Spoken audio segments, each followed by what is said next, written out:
back to the world famous Do What Podcast. I am your host, Scientifixxx, back with another fucking episode that's been amazing. Back in season 3, you know what it is. Oh, okay. Hey, it happens. You know what I mean? We're trying to check shit out, make sure everything's good. But welcome you guys back to another episode of the world famous Do What Podcast. Again, this is season 3. We're back.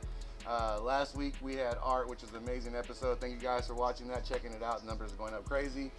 Shout out to everybody that's been participating in the last couple seasons. Again, every episode I'm going to tell you guys thank you because it's been so great to be able to be at this point, but also be able to continue bringing you guys new artists, new business owners, new entrepreneurs, and people in the community that really do a major thing. Hold on, this sun is really killing me. So I'm going to go here. There we go. Felt like I was squinting.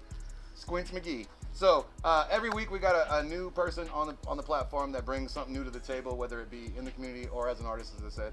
But this week we got somebody special who's been around for a minute, did some things, took a break, came back, did some live, cooked some things up officially and legitimately, and then came back with a new push, a new vibe. As you see, I'm rocking some of the new merch. He just blessed me right now with it, so you know what I mean. If you guys seen it online, you know what it is. I'm gonna need everybody to put your hands together, make a lot of noise for my man, the one, the only, MArso in the building. Bam, bam, bam. Appreciate you, man. How you doing, my guy? I'm doing great, man. So I know I gave you like a little jump off intro, but let everybody know who you are and what it is you do in the cityscape as it is. So my name is MArso, repping the know, always wherever I go.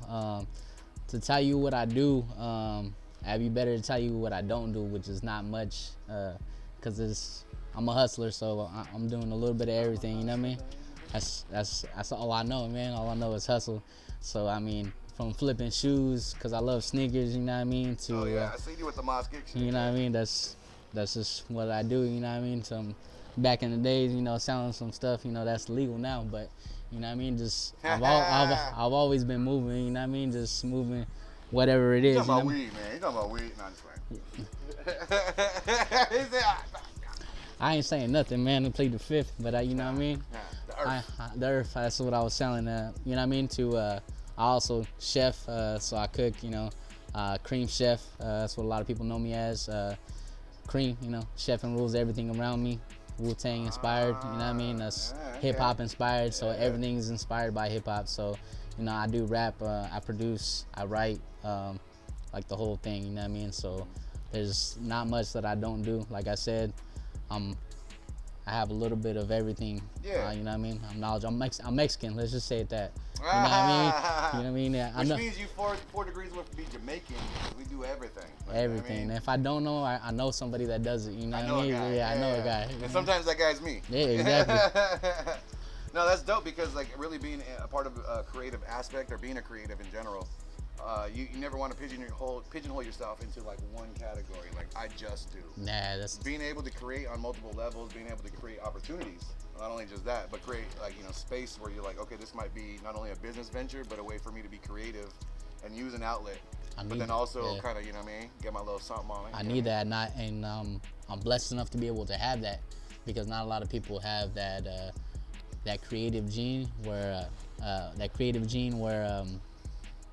they have an outlet, you know what I mean? Because some people don't have outlets and they're kind of fucked. Or a drive, that too. I mean, you can not have a creative outlet at all, but you're just driven to do whatever it is you do passionately. Yeah. A lot of people don't have that drive. That's even more so, I think. Like you're saying, you know, that drive it's not it can't be taught. Nah. Yeah, you either got it or you don't. Nah, you know it's you fight for that love that you got. Like whatever it is you're looking at, you're like, I'm gonna do everything I can possibly to make that thing happen. Yeah, no. And some people will be like, oh, there's an obstacle. Like, well, of course, everybody says that shit. If it was easy, everybody would do it. Yeah, exactly. Fuck, really? And which is funny because growing up, you know, parents always try to give you like a cliche saying to get you like. My mom would be like, hey, if everybody jumped off a bridge, would you do it? And I'm like, well, technically, there'd be a bunch of bodies to land on, so I would because I wouldn't fall very far. There'd be everybody. There'd be everybody. I'd be walking on water, Mom. I mean, I'd just be like, bloop, and oh, shit. She's like, get out of here. Get out of my face. I'm trying to prove a point to you. Yeah. But no, that's real because, like, a lot of outlets come from a necessity of wanting to create something. Yeah. You know what I mean? Like, some people start using workout as an outlet. You know, some people use just being now that they got the tumblers and all that other stuff, there's a way for people to be outletting creativity. Yeah. But it was kind of harsh before 2020 because everybody was creative. It was just everybody was on some like 9 to 5 shit. You know what I mean? Like, not too many people were really willing to take the outside step to be like, I'm gonna invest into my passions. I'm gonna invest into my dreams. You can't just.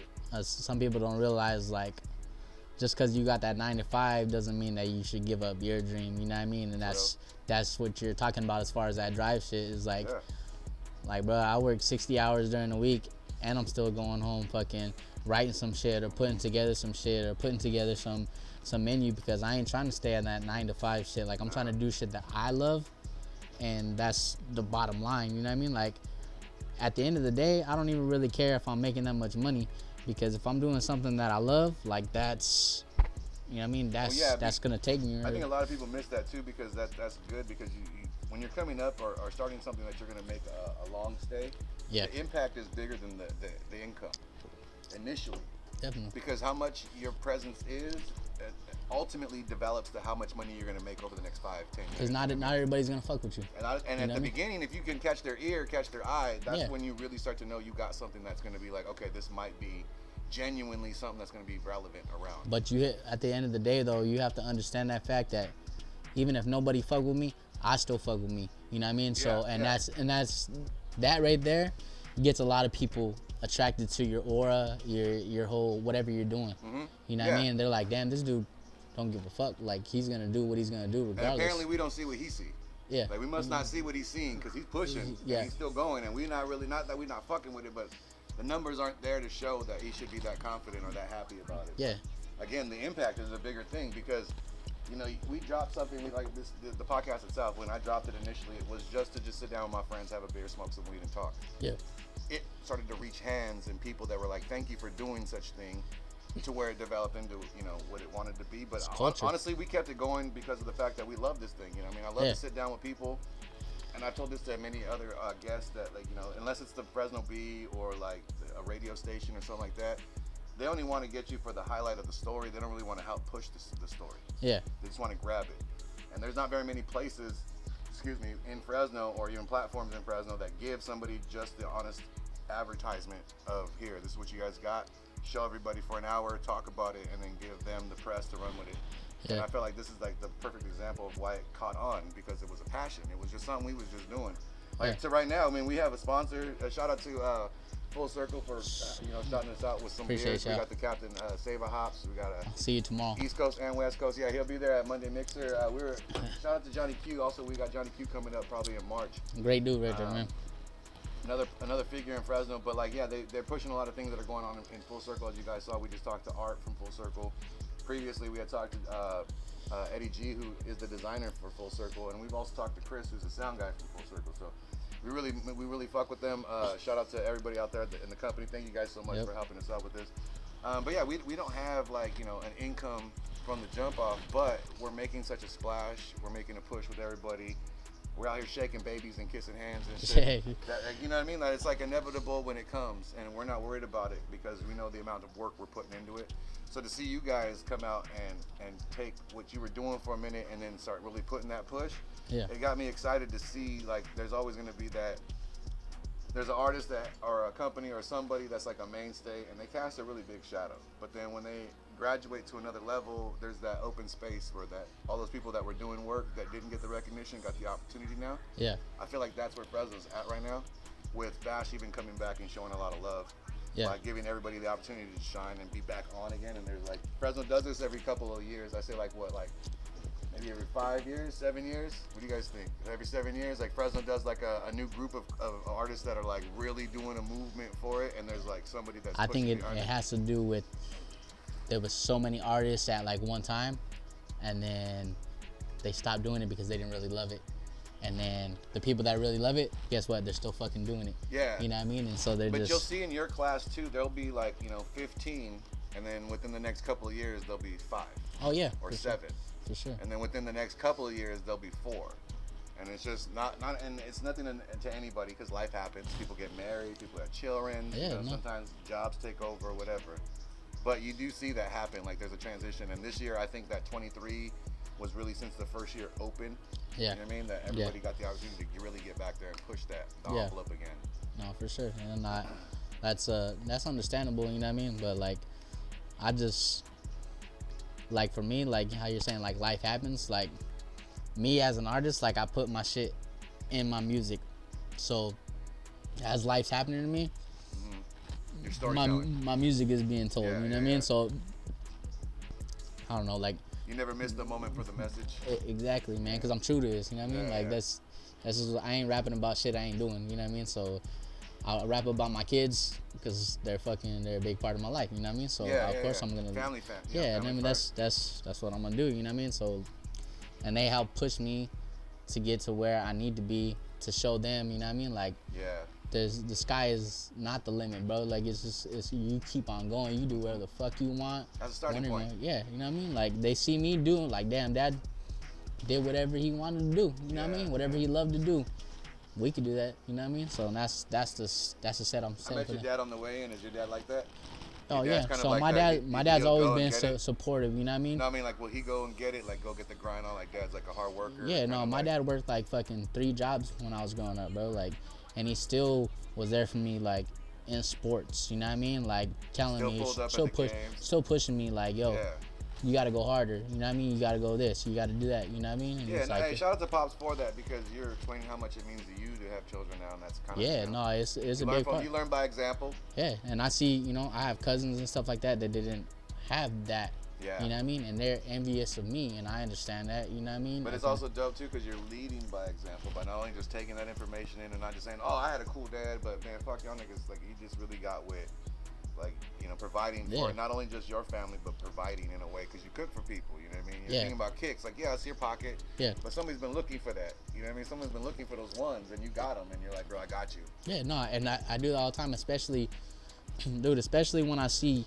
dads that, like, love their kids so much, and they'll hit me up, they'll be like, hey, I'm looking for this, and I'm like, all right, for sure.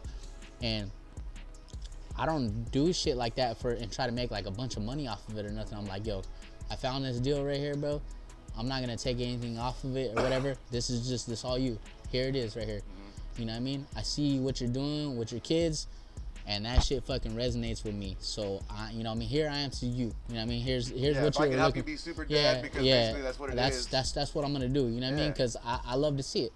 I love to see when families are so together and they're into the whole thing of what their dad loved to do, and they get passed on with that whole thing, and it's like a legacy, bro. It's a generational thing, and it's beautiful to see. You know what I mean? And it's like, damn, like, you don't get to see that often. You know what I mean? Because the shit that gets passed down is like drugs and alcohol abuse. You know what I mean? And fucking passed on like bad shit. So, and all that shit. And you know what I mean? I know that shit too. You know what I mean? Like, I understand both ends. You know what I mean? But it's good though, because like from a father standpoint, because I got daughters, right? But hey, hats off to you, my brother. Oh yeah, shout out to that. I'm a boy dad, man. I got daughters. I actually am a girl dad. You know what I mean? I love it. When I was younger, I had my hair long. My oldest daughter would braid my hair, and now I'm younger. My youngest daughter now, she does my nails and shit like that. But I want to make sure that, you know, they have whoever dates them has a really hard task of trying to, you know, make sure that they're loved, because this woman has been loved her whole life. Yeah. She has never ever asked for anything. She says dad and yes. High expectations, bro. You know what I mean? Because she's loved that way, not because she's spoiled, because she's loved that way as a person. So if you're gonna get with her and she asks you for something, and to you it feels out of pocket, you gotta understand what she's used to. Yeah. Then you need to start working harder on some shit. And I worked for that aspect too, because I wanted her to understand, like, independence is a huge thing, but also understanding that reliance is a huge thing too, and whether you choose to or not. That doesn't mean you have to, but if you choose to, then you have to understand what you're giving into that situation. But if you're the breadwinner and do what you do, now you feel like, hey, I got this, I'm running it. You shouldn't feel ever in your life that you don't got it. You should always feel like, I got this. And I don't think what you just said right now gets talked about enough. You know what I mean? As far, I think it's always, you know, it's always my end. You know what I mean? It's how you raise your sons. No. It's how you raise your kids, bro. Like kids. Because if, you know, dads need to be that kind of person for their daughters to understand, to pick, you know what I mean, the right guy for them. Exactly, Because they need to have a role model in a sense of who, like, where that level is. You know what I mean? Like, and it goes both ways. It's a two-way street, man. It's called daddy issues for a reason. Exactly. You know what I mean? You never found that the first love of your life is your dad. Yeah. That's the first man that you've ever been in love with, that you look at like, oh my God. And if that's broken, then from the rest of your life, you're always going to be looking for a relationship that would either fulfill that thing fully and yeah, so that's a lot. The relationship you're in. Yeah, that's a lot for so one man to. I wouldn't want to send my daughters out into the world with that as also on that behalf as a father. I appreciate you as that man, because like I said, but also I appreciate you as a male father of boys who like treat them the right way, teach them know how to business wise, respect legacy, respect family and culture, like those types of things, because you have to like that's why when people with power and money, they choose who like, hey, don't go to that family, or you know, marry into that family, because that's real. It's really, you want to see your kids and your grandkids and everybody prosper in a positive way. Yeah, we just. So if I'm gonna do that, I want to get, but also never make her feel like she was let down in any set of point of any life. She was learned everything. She wants to play sports, learn it. You want to play gymnastics, you want to do karate, you want to do all this shit. Because by the time she's 25, everyone's gonna be like, damn, dude, you did all this shit in your life? Like, yeah, my dad was like, you down? Let's go. That's how I'm, you know, my son is 4 years old, gonna be 5. Bro, he's played in 5 different sports already. And, you know, he wasn't supposed to, but I put him in, and my son's big for his age. So nobody said anything, you know what I mean? And so they never said, well, he ain't 5, bro. And you're like, nah, he's 5. Yeah. So I had a 3-4-year-old look like a 5-6-year-old. You know what I mean? In a whole sense, and he was, bro. He was playing varsity. Bro, he was on the t-ball team with 5 and 6 years old at 3 years old. After the second game, after the second game, he was sitting off the pitch. You know what I mean? And he was 3, and I'm like, ain't nobody even knew that. They thought he was 5 or 6, you know what I mean? And he was just thugging it out there like, all right, Dad, you know what I mean? Like, what's next? You know what I mean? And I just kept putting it on him, you know, and the next thing for him is instruments this year. Like, I want to get him into music, because I was never put into music, even though I love this shit. I was never put into piano, instruments, and all that, and I'm like, that dude, that can help you so much in life. Well, because a lot of people, like, think the only way to get discipline is military. But they don't realize, like, things like skating, things like arts, things like. If you keep your kids busy, bro, like, just keep them busy. But just in the fact of learning something, it's a discipline, because you have to realize there's steps to this. Give them things to do and learn. You gotta figure out how to, like, you know what I mean? Like, if you played an instrument and you gotta sit there and go, oh, I'm not good yet. Like, well, yeah, it's your 3rd day on the guitar, bro. Yeah. Exactly. Let me talk to you in a year, and then see where we're at. Yeah. But also allowing them that space to be like, it's all right to suck, bro. It's all right. It's gonna happen. Yeah. But then if they don't, that's the thing too, is you got to learn how to nurture that to where, okay, you don't now, everything is coming to you quickly. Yeah. But you know, there might be a point where people catch up to you. Yeah. You know, learn how to adjust. Learn how to. So with that, you know, like you saying that, so when I put him in soccer the first year, so he was 3, right, and the coach was like, he needs to be on under 6s. I'm like, he's 3. And she's like, nah, he needs to be on under 6s. I'm like, all right. You know what I mean? 3, so he matured really quick in soccer, man. It was like, boom, like they played this game called Shark, and so he had to take the ball away from all of his teammates. It's really bad that I had this on the whole time I have it. So in 30 seconds, bro, he took the ball away from all the kids on the team. And I was just like, okay. Is he big like tall or big like big? He's thick. Like body. He's thick and he's tall. He's both, bro. He was 3 wearing a size 5 T. So he's tall. You know what I mean? So he's the whole. He's so he doesn't even represent his number at all. Like whatever he looks biologically, he doesn't look. Yeah, he looks. So this year when he turned 4, I put him in under 8s. Damn. Right. So it was a rude awakening for him. Yeah, because these are real ass 8-year-olds. Yeah, these are 8-year-olds. These are hand-eye coordinated 8-year-olds. These are 6, 7-year-olds. He's 4. You know what I mean? And some of these kids are gonna be 8. And you know what I mean? You might be his size, but he was getting in there. He was getting in there. Don't get me wrong, but he wasn't that star-studded player because these kids are 3 years older than him. You know what I mean? But that was his learning curve. You needed to adjust him 3 years ahead.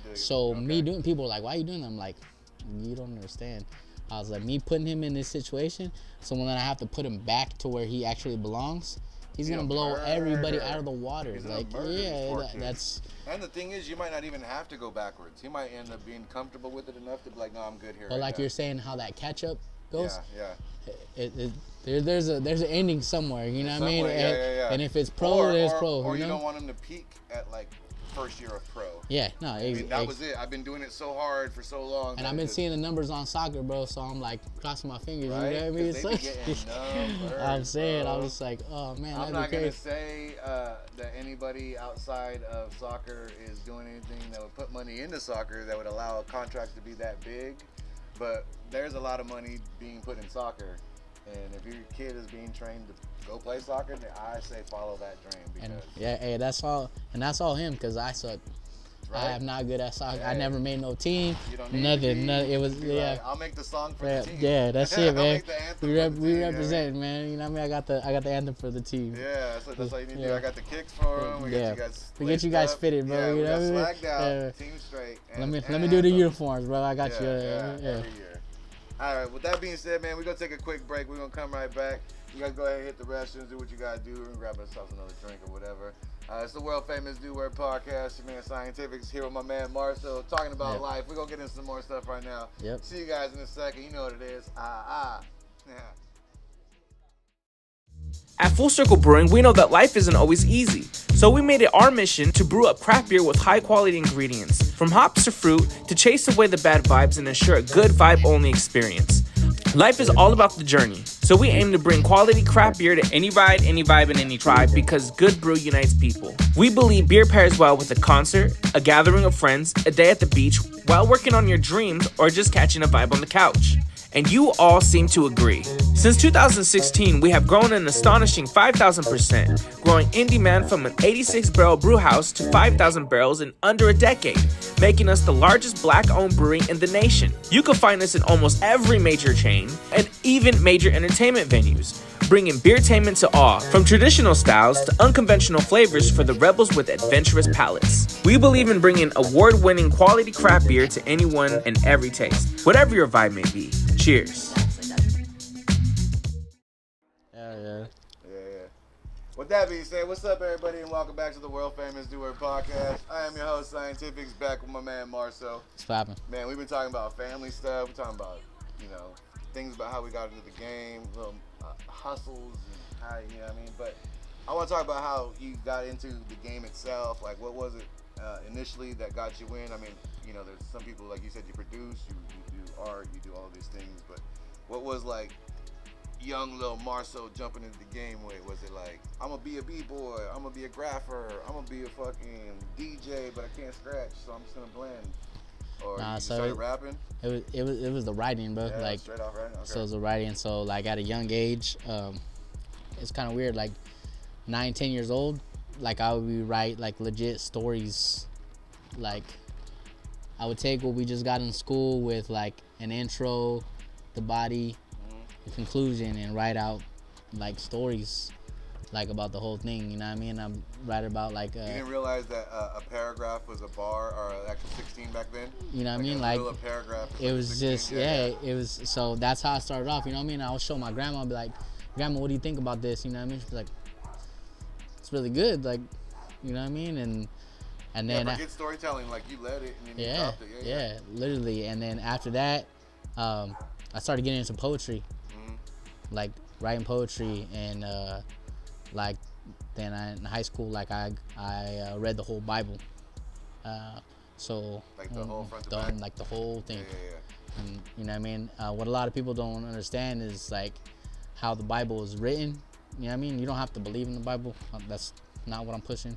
What I'm pushing is the writings in the Bible. If you understand motifs and you understand symbolism, yes, I mean there's not even metaphors, dude. symbolism. Yeah, like there's so much stuff in there, and you're just like.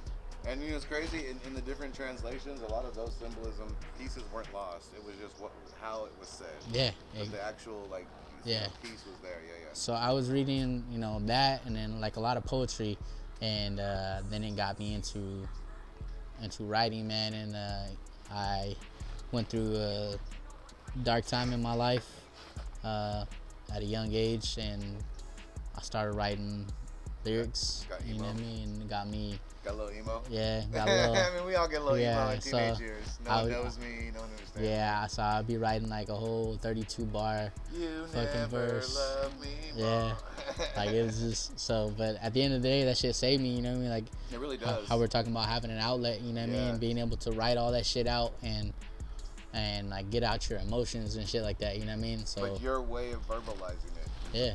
That's that part. I Yeah. think a lot of people have a hard time communicating it because they don't know how to make it sound the way they mean it. They just say the thing, and it's kind of really not basic, but it's harsh because it's a really harsh truth. Everybody's truth is harsh. You know what I mean? There's a lot going on. If you can say it in a way that people understand you and your conversation form, that's dope because being able to develop that early. Yeah. Your way of communicating. You know what I mean? Early. Reading, man, like reading a lot of books and different. Reading is fundamental. Yeah, it really is, man. I'm telling you, from the Bible to MArso books and shit. You know what I mean? Like literally. Whoa. Yeah, bro. Like, yeah.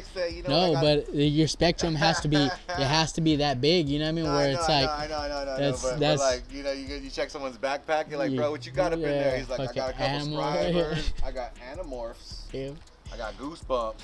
King Arthur. The Bible. The Godfather. My shit, like, you try to put me in a box, bro. Even at a young age, I can never be put in a box. My spectrum is crazy. That's the dope part about, like, everybody I brought on is, like, I think that the normalcy of a normal person is that they think that if you only do one thing, you're in a box. But as creatives, we don't want to be because there's so many things that we do and we touch on. But I don't think that that's ever really like I've never met, and I'm speaking from a creative standpoint, so it may be a different opinion. If you guys feel different, let me know in the comments. Like I don't really think that people really categorize people that often. I think that people feel they're being categorized because they're only being asked to do one thing. Yeah. And that's again, you're in that market of showing those people. Like had you showed these other markets, you know what I mean, you'd be asked. And that's the vision of everybody else. Not everybody's gonna see you how you see yourself. At all. You know what I mean? And that's what a lot of people need to understand in life is like, bro, like how one person portrays me or whatever is not the same as every person. You like, could be the hero in someone's story and the villain in someone else's. Exactly. You know what I mean? Just as long as you know how you see yourself at the end of the day. But you know also what I mean? too is to understand that is like seeing, like not to say that you have to take someone else's perception, but just understand like a lot of the times the perception that people think are being placed on them, they really aren't. Yeah. You know what I mean? Like those images, those ideas, like, oh, you only do this. And oh, he's chef, you do that, and that's it. Like, no, you like, there's so many more things that I do. Yeah, no, for reals. And it's like, it boils down to a lot of things, man. Like why I don't really get into arguments with people about things, because at the end of the day, how you perceive something in your mind, I cannot control, you know what I mean? And so like, I'm not gonna sit here and argue with you about it, you know what I mean? True. What's that gonna do for me? But also, I was told this as a young kid. You know, if you get in an argument with somebody from a distance, a third party, no one knows who the idiot is that's yelling at the other person. No one knows who's being defensive. No one knows who the idiot is that's yelling. Yeah. Because outside, you're both doing the same damn thing. So why are you arguing with somebody? Because you don't. Even if you're right, what is the point? Yeah. You're arguing with somebody who's never gonna. Yeah, exactly. I get that though, because you gotta keep peace. Yeah, yeah. But like again, so getting back to it. So when you started out, like, was it like junior high, high school? Was it like ciphers? You know what I mean, we got back to the writing part. You said yeah. So high school, man. High school, I started writing, and then right out of high school is when I started recording. You know, one of my friends, he had a interface, and then he had a program. And which friend's name? Bubba. Yeah. Still fuck with Bubba? Yeah, still fuck with Bubba. Shout out to Bubba. Shout out to Bubba. I just gotta make sure. Yeah. Be like, you know, we did, but then we fell out. We went over there. It was me and Chris Michaels. Okay. We went over there and we recorded. And then after that, man, I was like, damn, I'm in love with this shit. You know what I mean? And then after that, my girl got me my first interface and mic for Christmas. Did it feel like that all that writing, like, oh, this is where it goes now? Like you felt like it goes somewhere? Because you weren't performing this, you weren't doing spoken word poetry and nothing like that. No, man. But you had tons of it written. I had everything. I had literally black books full. The composition books. Yes. Yeah. Full of lyrics, bro. Like I was just literally just. If you're an MC or a writer, you know the composition books. Yep. You got tons of them. Tons. It was before the phones. Yeah. You know what I mean, and all that. Like, honestly, nobody could probably read that shit but me. To be honest with you, you know what I mean? Yeah, doctor writing. It was just. He write like a doctor. I was writing prescriptions for everybody, bro. You know what I mean? Just fucking just going. You just had like a letter that kind of looked like a letter, and then a bunch of squiggles. Yep. You're like, nah, I know these bars. I know what that's. Codeine. Yep. It's the coding. Yeah. But yeah, man. So it went from there to recording, and then putting out a mixtape, rapping over instrumentals. Put out a mixtape. Me and Chris Michaels. Shout out to Chris Michaels, man, my brother. Chris Michaels. Yeah. We Never heard your music, but I'm pretty sure I will after this episode. He turned on and he put me on some shit. You know what I mean? If you know who Conway the Machine is. Yeah. So he has a track with him. Okay. He also has a track with Fash. Okay. He has a track with dude. He working. Man. He working. Yeah. Salute to anybody who's out here working. You know and shout out to Jules White, man. Jules White. Yeah. Hey, shout out to Jules White. So back in the day, I don't know how far back you know of my history, but I used to do the beat battles initially in like 2012, 2013, 14 era. And we did a couple of them, and Jules White came out to, I think I did 3. He came out to all 3 of them. Did very well. Always been one of my favorite producers that had came through the beat battle section. This is before like the radio station took it over and shit. We were just doing it on our own. Yeah. But yeah, shout out to Jules, man. He had did a bunch of stuff back in the day that was just super fire. I got footage of him from the beat battles and stuff. So the dude that he fucked with the most, that's Chris Michaels. Okay, so if you listen to that, artist. This Shit Ain't Free. Mm-hmm. Yeah, you know what I mean? Fucking, okay. We know people. Yeah, I'm a person or two. Man, shout out to Jules, man. Yeah, shout out to Jules White. That's the homie right there for sure. Yeah. And that's where you like kind of get your start from is like the Jules White era. Yeah, no, like that, just that production solely. No, not really. I mean, like jumping off of like the hip hop. I mean the mixtape shit. Yeah, no, for sure. Like we was like. He would be making some dope ass soul beats, bro, at a fucking young ass age because he was younger than us. Yeah. He was been dope. He's younger than you guys. Yes. Oh shit. Yeah. Wait, so let Jules. me see. So 10 years ago. Damn. Yeah. He was barely 20 at the time. Bro, he was So we knew him through his brother. Okay. His brother, we went to school with him, and then you know what I mean, he started making beats, and fucking the rest is history. But I mean. Production, I was doing like my own shit, and then I ran into somebody that my wife worked with, and then he put me on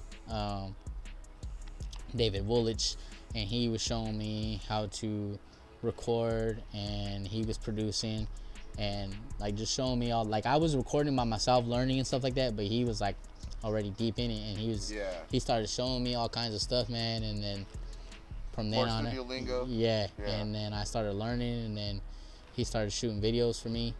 So that dude raps, produces, videographer, photographer. I mean, I speak about me about hustles, but this motherfucker literally could watch a YouTube video and learn how to do some shit. Like that kind of person. Hey, well, welcome to EMRG3 Media with Birdstash Media. You're around the same people. Yeah. So I mean, that shit's. I'll know it today. Yeah. Give me a couple hours, I'll guarantee I'll come back with it. Yeah. Exactly, man. So he's like the first dude to put me on to, towards where I'm at, and he still fuck with me today. You know what I mean? At the end of the day. Yeah. Like shout out to him, man. If it wasn't for you, bro, I wouldn't be where I'm at. Salute to all the people that work with the artists that are coming up. Giving them engineering skills or production skills, or just feeding the knowledge of whatever you got. Like, you know what I mean? Like, all right, bro, you doing it this way? Check it out. This is ba ba ba. See, there you go. Yeah. But also learning the studio lingo is a huge thing for me. Yeah. I'm a sound engineer myself, and being able to communicate with somebody in the studio of what they want makes it go by so much faster. Learning about reverb and EQs, bro, and levels, and just and where your sound is. Like, hey, bro, can you drop me down? Blah blah blah. Can you It sounds a little muddy right here. Can you drop out my low end? Like, some people don't like that deep, that deep sound. Some people like the, that more West Side Gun approach. You know what I mean? Like everybody has their own. You know what I mean? So. I like this tone right. Yeah. See, some people like that Luther Vandross shit. You know what I mean? So it is what it is. But. Sorry, I got all funny. Yeah, he tried to get all sexy on him right now. Yeah. But yeah, it went from there, man, and then I started doing comedy shows, and oh, you're doing comedy too? Yeah, man. Like I said, This nigga trying to do everything. God damn. You know but before I started, before I started doing jokes, what I would do is I would open the show and I would freestyle about the crowd and make fun of stuff and make jokes and be freestyling. Like roasting while you're freestyling? Roasting while I'm freestyling. But not, I'm talking about battle. No, roasting. just like roasting like the a crowd. full like, flow like, freestyle. like, Yeah. Exactly. So that's how I started out. And then after like probably about 6 or 7 shows, bro, they're like, hey, why don't you try doing like some jokes? And I was like, all right. So went on, started doing jokes, and then people were basically like, just like roasting motherfuckers. Basically, but it was just like talking about like everyday life shit, yeah. like shit that was funny to me, you know what I mean? Yeah. And just making it, and then I can also like pitch my voice and shit like that. So I'll do like this Mike Tyson. Oh, he ain't gonna like that. This Mike Tyson. Oh yeah. I'll be like Jamie Foxx and shit, and I try to do that shit in front of him. You know what I mean? But he's like, no, keep that same energy. Yeah. Go ahead, keep that same energy. Listen. You know, I'll do it. I don't care, Mike. I'll fuck with you, Mike. If you want to get me on your podcast, I'd love to get on your podcast. You want to watch our podcast, feel free. We're not making fun of you. We love it. It's one of my idols, man. You just have to understand from everybody else's ears. You know what I mean? He knows, man. He knows. It's great to hear you really have a smart vocabulary, and so you know what I mean. Bro, that special that he started off with when he was just telling a story, it was like stand up. That shit was some of the like, dope. It was so good, it was funny and everything, bro. I'm like, how does? Because I don't think people got a lot of understanding of how deep he was. You know what I mean? Like they got the surface level of he's a fighter. He's been punched in the face a couple times. Of course, he's gonna talk kind of like off and be like, but the pressure, the biggest fighter in the world, the most money ever. Like the biggest icon there was. He was walking around with a tiger, a white tiger. Yeah, that was like his, but it was like at his house, and that was like his kitten, like that type of shit. You have to understand crazy. Like that level of success, that level of everything, and he speaks about it all the time. And Mike, again, if you want us on the podcast, holla at us. I'd love to have you on the World Famous Duo podcast, so if we can get to your peoples, whatever, you know what I mean. Thank you to MArso for bringing it up, but. I mean, if we do manifest that out. As long as I can be there while they shoot it, man. We all good, you know what I mean? Well, we go sing that one song on fucking Hangover, and then he'll punch you. Oh, shit. Why I gotta be punched? Well, you wanted to be there. Like, hey, Mike, can I get punched? No, but for real, though, like, I get that because, you know what I mean? That's where, you know, that growth comes in and that the experience starts to come in. It's like you start from a point, and me and him were having a conversation about it off camera, too, earlier this afternoon about, you know, people work with a team, and a lot of the times in that team, well, not even a lot of times, all the times, you know, every single person is earning their position. You know, each videographer, each producer, each whatever. And when you're first coming up, there are some people who are willing to go, just, hey, dude, I got you. Let me show you how. Yeah. But I can show you how to do what you've given me. And then once I've given you that, then you can create. And then we'll see where you're at on that joint. And then we'll grow with that.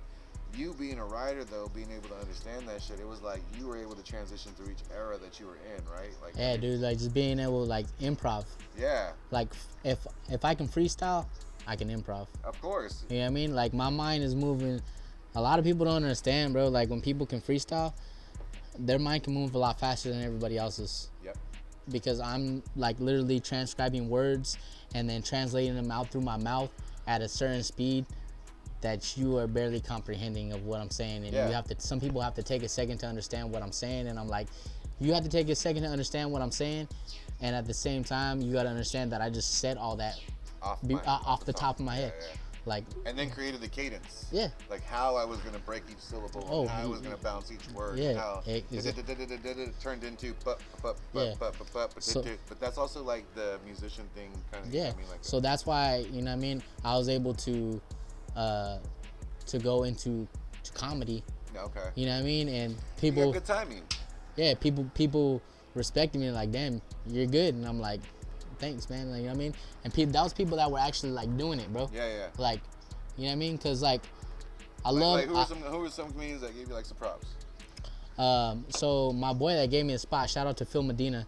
Okay, yeah, shout out to Phil. I mean, bro, he's doing it right now, bro. He's been on all kinds of shows coming up. I work with Chris Cruz. Chris. Yeah, shout out to Chris. Shout out to Chris. But Phil gave me my spot, man, and he's, you know, forever my brother. He showed me the business, being able to promote, being able to do my own shows and everything. All that was because of this dude. He showed me the whole fucking, took me under his wing. He didn't have to. Took me under his wing, gave me the opportunity, and was like, yo, you can sell tickets, you can get people in here. You know what I mean? We can do this. Fucking, that shit was easy to me because, like, you know what I mean? I came up off the streets. I can sell anything. Yeah, I can you know get what I you mean? there. So, boom, you know what I mean? And, bro, he took me to a whole nother level, and I can never pay him back for that, bro. And that's like, dope because like we say on here, like it takes a lot to nurture people. You know what I mean? Like see the talent, see the potential. And he's seen that shit from me, you know what I mean? And he was just like, yo. And let us rewind back to the beginning of the episode right now when we said drive.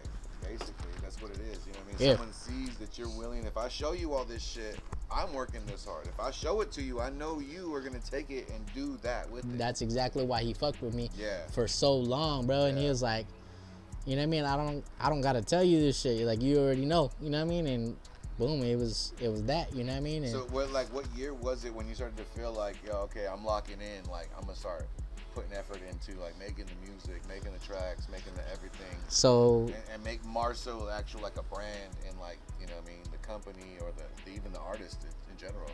Yeah, so then, you know, that's when I started working on my album, and it was called In Love With. Okay, what year was this? 2017, I believe. Okay. So 2017. So I had like a bunch of music, went through, I met, so my wife's cousin started doing music, Zach Maggs, shout out to Zach Maggs. He showed me more shit because he actually could sing, knew notes, and played instruments. Okay. And so like he was like, musically guys. yes. Yeah. So he helped me on that aspect, helped me finish my album, my first album, In Love With, and then I was able to drop that. And then after that, you know, people were hella receptive to it because I was like dropping shit on SoundCloud, like go, you know what I mean? And dropping shit with him, and we, you know, like did this whole different sound, and like I got to point because he would send me stuff, bro, and like the biggest song that I have was from him is Gotta Live. Shout out to Kimmy Venus. He said, yeah, she on the hook. So so he shot me that beat. I listened to it before I went to bed. I wrote the hook before I fell asleep. Okay. And I woke up 2 hours later. I was like, I gotta record this. So I recorded the hook, and then I sent it to him, and I was like, yo. And he's like, I just sent you that like a few hours ago, and I'm like, yeah. I was like, yeah. Inspiration hit. He's like, all right, well, let me change some stuff on there because I didn't think that you were gonna do this, what you did. And I was like, all right. So then he changed it a little bit, and then musically changed like some structure. Yeah, it's the structure of it. You know what I mean? And then sent it back to me. He's like, okay, let's work with this. So then I got her, and I was like, look, I got this hook for you. Let's do this. She did the hook. We did the whole thing, and it was like, dude, damn, like that's also a huge blessing too, because I think that a lot of musicians coming in are artists or rappers. Let me just say rappers and producers. They don't really get the guidance of musicians if they don't have a musician background in general. Like there wouldn't be a musician that would reach out and say this is the correct way to do it, or at least the correct way to do what you're doing. Because I was on my James Brown shit. Exactly. So I was like, if it sounds good, we're going to do it. If it feels good. You know if it feels good, we're going to do it. You know what I mean? Yeah. That's how I've always, because I didn't grow up around instruments or what notes. But you learned where the pocket was. Yeah, I have an ear for shit, and I know, you know what I mean? Like all this, doing this, you know what I mean? So. Damn, so basically, because I do this all the time when we're here, and I give people what I call their flowers. I water my people's. And it's dope because what I'm hearing is that you've always understood the flavor palette of people. Like, whether it be ear choice, mouth choice, like, pause. Whatever they like to consume through food. like that. That was a good recovery. I was waiting for it, man. I was like, that's good. Speaking chef. And then what your ears like feel, not only just what you hear. Like, you know, people say you don't hear Jimmy, or you listen to Jimmy, you don't hear Jimmy. But, yeah. You know what you feel, and you kind of always had a grasp or your finger on a pulse of like what makes people happy, but not to please them. Mm-mm. You're giving them the thing that they like, and because that's ultimately somehow woven into the shit you kind of just create on your own. So it's like those people gravitate to the thing because they're looking for that thing. You're meeting people when you need to meet them. Also, yeah, exactly. But your energy of what you're creating is never to, I'm gonna appease a group of people. You're doing the thing, and those people that like said thing pull themselves to. I'm never looking for a sound. The sound finds me. But even the sound, the comedy, like everything that you've mentioned today, like that's what I look at my guests. I was like I not analyze, but like I watch what our conversation's talking about. I'm like, yo, so what I'm hearing is you've always had a pulse on what is good, what people like, but then it's so ironic that the thing that they like is the thing you create. Yeah. You're never a flavor chaser or what are they called? A tastemaker. You're not a tastemaker. Yeah. You don't do shit for the cause of, and hopefully everybody gets on board with the thing. I'm not no clout chaser. I'm not doing it for any of that. Yeah. And then in that creation though, but again, you're in so many different areas where you got all the hands in all the cookie jars, that it makes sense that people like what you do in general. So hence why you have your hands in so many things. Because if it didn't work, I mean, we would have hung it up. I wouldn't be here, you know what I mean? Another one of these, another one of these, and like we'll come back and see what it is. But this works out because it always hits. If I didn't get that back, you know what I mean? I probably wouldn't, like you said, be here today. Mm-hmm. But I've always got that back, from random people saying like, "Yo, you're hella funny. Yo, that song is hella dope. Yo, great timing, hit your mark, and always got your finger on the pulse of flavor." You know what I mean? Like, that's what I do. You know what I mean? And you know, like I said, I've gone through like so much stuff, like just from that first album, doing shows, freestyling, and then getting to like a roadblock where nobody wanted to let me do a show or let me get on the show. You know what I mean? Like, I just want to play with your football. You know what I mean? Nobody want to let me. So I did what I always like do. We were talking about that shadow thing. It's like sometimes the artistry works because they're looking for a specific thing, and those things are hidden. And then when those things get to their graduation point and they move out the way, everything else starts to work. Yeah, but I'm a little. And we did say timing was everything. Yeah. But at the same time, I'm a little impatient on stuff, so I went to look for stuff there, you know. He dropped you a jewel and said, "Hey, dude, patience is everything. We got it, blah, blah, blah." And then he rewinds and says, "But I'm impatient as fuck. This shit better happen right now." You know what I mean? Like at the same time, you got to do the work. You know what I mean? So I was like out there, just like, yo, I need to do a show, whatever. You know what I mean? If whatever I gotta pay you guys for this venue, whatever, this and that. You know what I mean? I ended up getting cool with the owner of Fulton 55. He was hella cool. I was working at Save Mart back in the day. He was hella cool, and he would come in and me and him would chop it up. I didn't know he was the owner of Fulton 55. So you started like chopping up with this guy. Yeah, he was cool. Come in, whatever, and I ended up finding out. And so like I ended up getting the opportunity to be able to throw the show, and I'm like, look, I'm gonna get this many people in here, and I'm gonna have this much, whatever, this and that. And it's like, okay, well, if you can meet those numbers, it'll be good. Then you know what I mean, you don't gotta pay anything, whatever. Yeah. So I exceeded those. I exceeded those numbers, brother. Yeah. I went in there and I got over fucking 200 people into that show, just me. You know what I mean, like. No, like opening acts or nothing, just headline, you just boom, it was, show. I had a few people that I was working with that I had open up, but I was working on their music, so essentially, it was me. Yeah. You know what I mean? Showcase of your work. Yeah.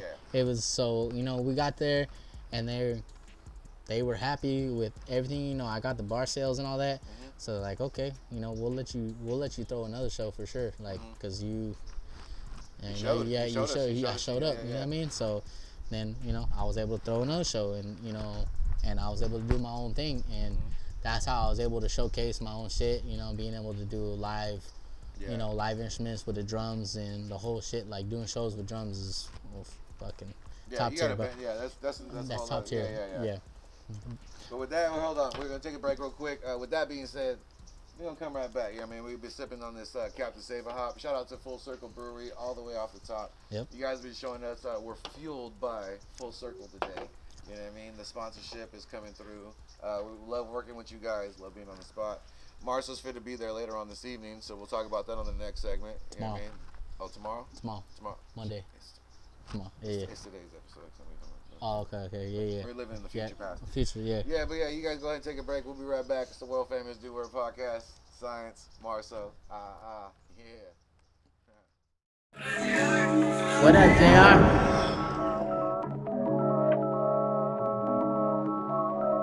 JR on the beat.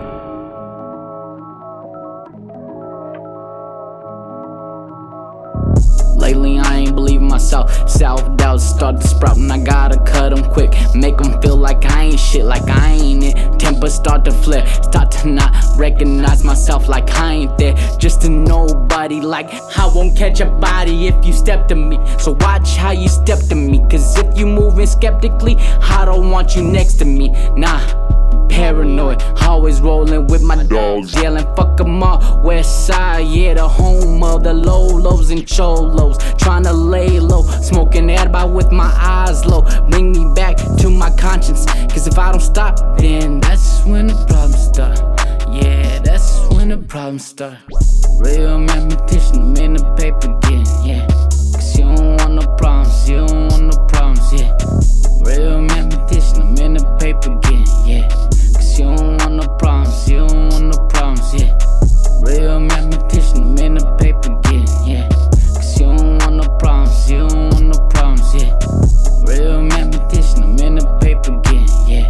Cause you don't want no problems, you don't want no problems, yeah. I said wake up, I get my cake up, I get my pull-ups to eat, I get my weight up, don't say much, I know the haters, but pays attention, layups on layups, I get my check and I blaze up, I'm on my grind like a skater, yeah, I'm not gon' lie, boy, this shit don't feel the same, but go ahead and wipe your tears, and go ahead and wash your face, cause I woke up today, like yeah, boy, I'm getting paid, today ain't the one, and tomorrow we'll try again, till the end I go in, tell myself that I can, please don't fuck up my plans, ain't no room for no friends, I ain't fearing no man, need them bands in my hands, need that cash in advance, and I do my little dance. When the problems start, real mathematician, I'm in the paper again, yeah. Cause you don't want no problems, you don't want no problems, yeah.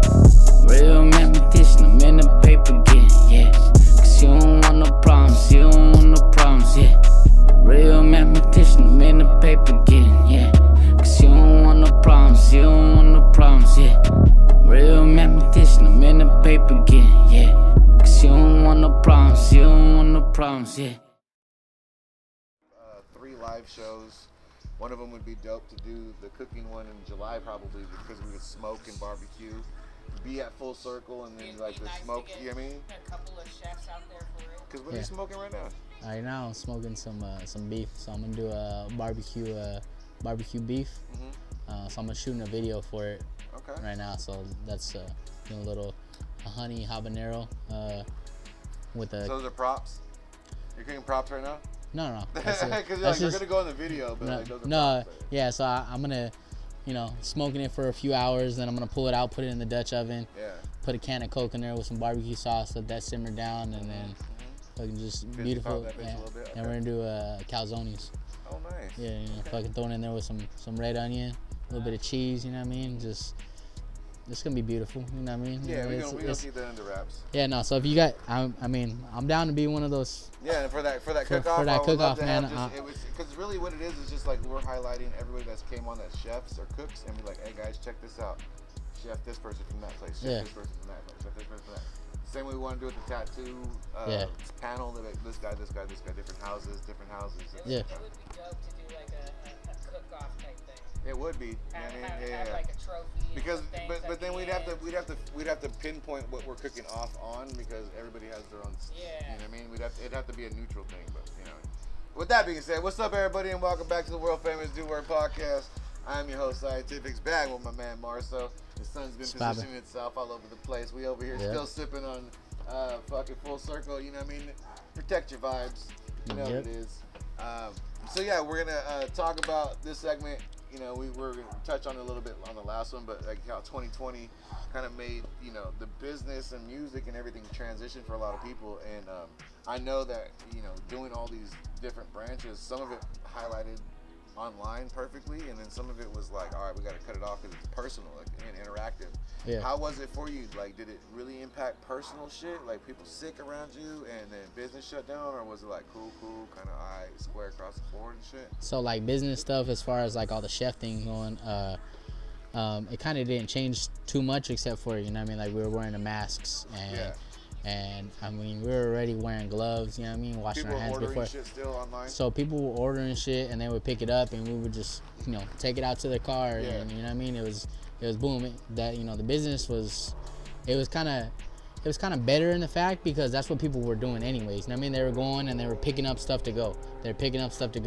So I had started it in 2019 and then kind of waited a little bit because, you know, I have kids and I didn't know what was going on. So even how long. Exactly. So after a little while, you know what I mean, we adjusted and all that. And like I said, it was kind of booming, you know what I mean, because like people were wanting to pick up food because they couldn't go anywhere. You know what I mean? Sidebar, you get that PPE loan? Yeah, no. Well, you say yeah first with it. No government assistance, no IRS hit you with the extra 12. Nah, man, I wish I was smart enough to do all that. You know, but just what I mean? The government assistant, you didn't get the government assistant. Oh, I did from like my kids and stuff like that. The 600, they give you the 600, 1200. Yeah. You know what I mean? Yeah, but I mean, none of those. The PPE loans, those $100,000 loans and shit like that. I just started a business. They're like, oh, bro, guess what? Here's 100 racks. And yeah, like, oh, shit. I wish I would have jumped on that train like everybody else did, man. But I was a little off. It's smart you didn't, because a lot of people that I know that did, there is a little reverberation right now going on, where a lot of people are kind of like, yo, it covered a lot of shit, but the back end of like, people didn't expect the overhead. Yeah. You know what I mean? You create overhead. Yeah. You don't realize that's what maintains the cost of what you just purchased. They're not actually doing the math for all that shit, you know? The cost of ownership, bro. It's just simple math. Like, you buy a computer, you buy anything that's expensive, the cost of ownership, bro. The cost of keeping it up, the cost of upgrading your computer, your camera, your chefing knives, your fucking, you know, throwing that back in investment, you know what I mean? Because you have to understand that that's going to be where you create that better thing. I think people were coming in straight hot, brand new business. I'm gonna do and then they got this money and they get a brick and mortar, they get the online, they get the whatever, and it's just like, for sure. All your money went into merch, all your money went into the product, and you didn't promote. You did nothing. And that was one of the things, man, with me, is we were, you know, we started going, we got the business whole thing first, and then after that we started shooting a video, and we started doing like more of the promoting. You know what I mean? We got the business first, and then we started doing the real promoting, because the business putting was the face on the brand. The business. So then that's when I came up with that food for pretty girls and players. Oh, okay. And I was like, I came up with that shit, and I was like, damn, that shit's pretty fucking smooth, right? And then it's kind of like the pretty girls like trap shit. But not biting, but I'm saying like along the vibe of like, you get it, you marketed your people. Yeah, exactly. And so I put it out there, and people were like, damn, this shit's tight. You know what I mean? I fuck with it. That might be a thing. Yeah. So then I started doing the stickers. I started putting that shit on there. You know what I mean? Boom, boom, boom. People were fucking with it. I'm like, I need to do merch. Yeah. So then I started putting, you know, me and my brothers, we started wearing our shit. And they were like, where can I get a shirt? Yeah, where's that at? Where can I get that? Oh, you guys got it. Where can I get one? That's when we started making the buzz for it. Shout out to this, because he laced me with the new 550 nickel shit. And that's always been my shit, bro. And with the tie dye, you know what I mean? The purple with the vintage. Wash, actually the acid wash. That. But like the whole line that you just dropped was crazy. Because I appreciate that, bro. It came across the board. It was like females, males, hoodies, shirts, everything. But I gave everybody else their roses too. I was telling you earlier, we water rock people. We give them their flowers. There's a certain stance. What a lot of people don't understand is like, you know, when we talk to Chad, we talk to people of that nature, like Otis, who when you drop something, there's a branding with it. There's a thing. Exactly. Like if you get it when the album comes out, fast forward 4 years later, oh, you're rocking that hat, that shirt, that exactly. from that particular era of. And I don't think a lot of people got the branding aspect of it. And you coming into, like you said, like you had multiple different hustles that you got into, but you understood the brand of MArso. Yeah. The brand of the music is different than the music because, like you said, like getting the merch off the rip. But Yeah. it's really because as soon as I saw you dropping these, I was like, nigga, I gotta get one of those and shit. And a nigga blessed me, so you know what I mean? Thank you very much for that one. I got you, Rich. But to be able to have that branding and like I said, like when Fee drops something, when TA drops something, when you know Otis drops something, BKR drops something. There's artists in Fresno that I'm pretty sure I'm not even saying. Sorry, you guys, I ain't talked to you guys yet. I'm just talking about the people we've talked to. That when they drop something, it's a cultural movement. Like you have that piece. Yeah. You know, like the Grizzly hat you're rocking right now. Like, you know what I mean? It's a Bro, moment. yeah. Like if you had talked to them and they said, all right, we're gonna collab on a MArso. Yeah. Then you would design it and be like, okay, cool. Everybody would be like, I gotta get that one. Yeah. And that's dope that you were able to understand merch and branding and merchandising being the brand lead and early on. I'm still learning, you know what I mean? Because at the same time, like I'm still trying to get that cross between my chef brand and my music, you know what I mean? And like I just want to be known as the chef, you know what I mean? In all aspects of my life. Is there a line though, like where you feel like, because chefing is like creating, cooking. You're off the brain, you're off to your freestyling sometimes. Yeah. Creating a menu. It's Yeah. freestyling. What do we feel like? Do you feel like there is like a cross medium of like, okay, separation between Chef MArso and Chef MC MArso, or is it like you're trying to find where that blends? That's what I'm trying to find, where it blends. And I know there's a medium because there's people that want my food, you know what I mean? And you know what I mean, they're not all the time looking for my music, and it's like I understand that, you know what I mean, but both of them are money, you know what I mean, and both of them I love, and also having both fan bases. Yeah, definitely. Yeah. So my whole thing is, you know, not everybody that fucks with my food is fucking with my music, because some people don't fuck with hip hop. But you're trying to bleed it over though. Yeah, no, most definitely. And it's like, I mean, because like, don't get it twisted. Like, if you guys see him outside, and we on this right now talking about music and shit, but we're talking about also too tonight he's about to go, or tomorrow night he's about to go do an event. Like, yeah, I mean, he's still chefing. So if you fuck with him, like fuck with the food, fuck with the brand. So like, I'm trying to, exactly. I'm trying to make myself as like a whole brand. Mm-hmm. You know what I mean? Like, you see me out, just know I'm getting money. You know what I mean? Like whatever it is. You know what I mean? So it's like, just don't get money. You know what I mean? I wouldn't get this chef tattooed on my arm. You know what I mean? If I wasn't really doing it. You know what I mean? But every chef that I know, shout out to Chef Rob, shout out to Chef Chris, shout out to Chef Wu Tangzi. Everybody that's doing it, they like there's a certain like in music, in media, and everything we're doing. There's a passion where you're like, no, nigga, I'm trying to just do the best. Like I don't even really give a fuck about what people aren't doing or what everybody is doing. Yeah, I mean, I'm just doing my shit. And that's what we want to like really highlight, because there is that energy from you when I met you. I mean, I hadn't seen your music, you know what I mean? But like, we hadn't came across anything. But you had worked with people that I worked with. But to see your energy, ultimately was like, okay, I get it. You have like I'm gonna go after the whole jump off, and a lot of people on board that we've been talking to have that like, yo, if you're not looking out for number one, it's not a selfish thing. You really got to look out for your brand. Like your brand is gonna be that thing. You know what I mean? Everybody wants to be that McDonald's M, where the kids go, French fry. Yeah. A French fry. They don't know what the fuck. They don't know McDonald's. They can't even say McDonald's. Yeah. But they know French fry. Yeah. So if they see your brand, if they see your clothes, if they see the symbol, whatever the logo may be, you know what I mean? So, and if that's food for pretty girls and players, then that's what it is. You know what I mean? Perfect. And like I said, I started doing the merch on that, bro, and that shit just jumped off the rip. I was doing shorts. What year was that? So this was 2021. Okay, right. Post. Yeah. Okay, 2021. Boom. you know what I mean? People were like, damn, I fuck with that. You know what I mean? I started doing shirts.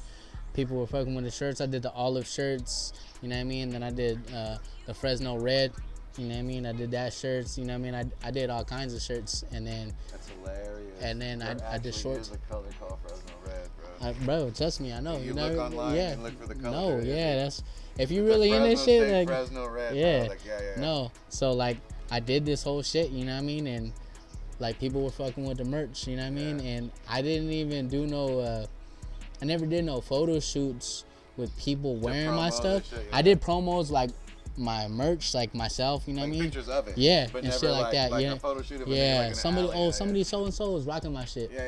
It was never. I never approached the promo like that. See, okay, I don't mean to cut you off, but again, rewind back to the fact that you have like the ear, the palate, the understanding of what people like. Yeah. Because when you hit, bro. And apparently, you're on the podcast for a reason. But secondly, everything that you said that you've talked on, it's landed, and now you're in this space right now with the music where it's landing again, and it's like that brings the light to everything. That's Yeah. dope. And that's just like, you know what I mean? Like, so from there on, like, I'm like, dude, I gotta do merch for stuff. I gotta do this for that, you know what I mean? Like, it has to be.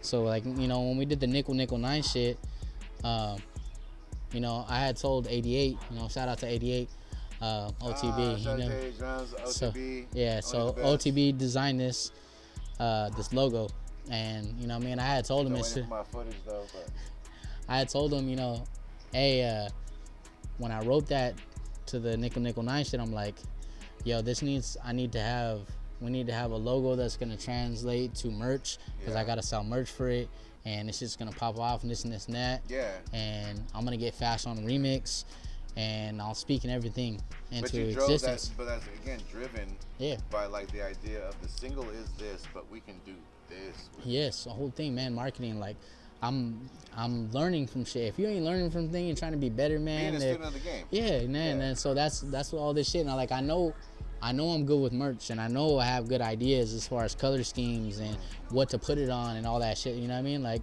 But you be know, put in those rooms with people that can like utilize that. And Yeah, understand exactly. How to So- make that grow. so me meeting 88 at the time that I met him, everything was perfect, because I finally met somebody that matched like my drive, bro, and like he helped me put out my album Never Truly Satisfied, and you know, we went from there, and he was the one that helped me get to the space that I needed to be and had the same drive. I'm like, bro, we gotta do this and this and that. He's like, all right. I will hit him up the next day. I gotta do this and this and that. Boom. You know what I mean? He was like, fuck, okay, Done, yeah. like, He's done. Like, yeah, you know what I mean? Me and him were just boom, feeding back off of each other, bro. Like, just going, then we started shooting videos, and he was like, okay, we're gonna shoot these, because he didn't shoot videos before that. And I was like, yo, you should. Like, the content that you can shoot is fucking dope as fuck. Right. And he was like, you think so? And I'm like, yeah, We're bro. producing a lot of it. Yeah. we I should. was like, Yeah, let's yeah. go. And he was like, all right. And I was the first person that, you know what I mean, did that. Exclusive. Yeah, so OTB. So Put in the comments. Was you know- he? Was you know- Was he really? hey, you can check his page on that shit. And I ain't He got capping. receipts. He said he got receipts. I ain't Hey, capping on OTB, that. Yeah. 88 drums. First man ever to say, hey, let's shoot a video. Because if he was, thank you to this man. Because from that, we got The Kid Ghost. We got Bro. you know, everything. They're now moving on the movie with Grizzly Cities, working with TME and working with Otis Reed. So, you know, I mean, salute to all you guys doing that thing. That shit's major, That bro does work, bro. Like, and I already told that fool. You know what I mean? Like, He outside. you know, No, he definitely outside. he is, bro. With all this shit that, you know, we've been dropping and everything, and you know, just that whole thing. Just, you know, so finding the right people, and you know, like even the DJs, like you were saying. So shout out to my boy Broke, Backwards K out there in LA, bro. We were talking about real DJs. Whoa, that sentence hella went the wrong.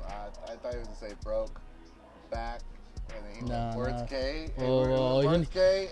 you need to pause on that one, bro. That That's was all. a pause like a that motherfucker. was all That you. was crazy. That was all Like, you. That was crazy. Anyways. 'Cause in my head, I was like, yo, he said, hey, shout out to my man, broke, back.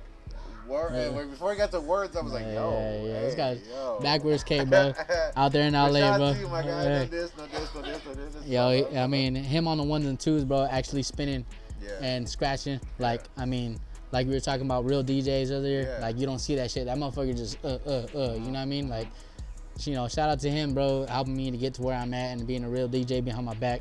And when But we like do even shows, like we were talking about off camera before we even started, like we were saying, like it's really hard to get a team that understands like what the mission is. Yeah. And then when you lose a piece, it's not interchangeable. Like Yeah. not everybody's the Patriots. They don't work like that. No, it don't. Because the energy's gone. Like we needed that energy. Yeah. And then when you regroup, it takes a while because then you really have to disband. Sometimes because, I mean, with me and him, we don't work together a whole lot. Mm-hmm.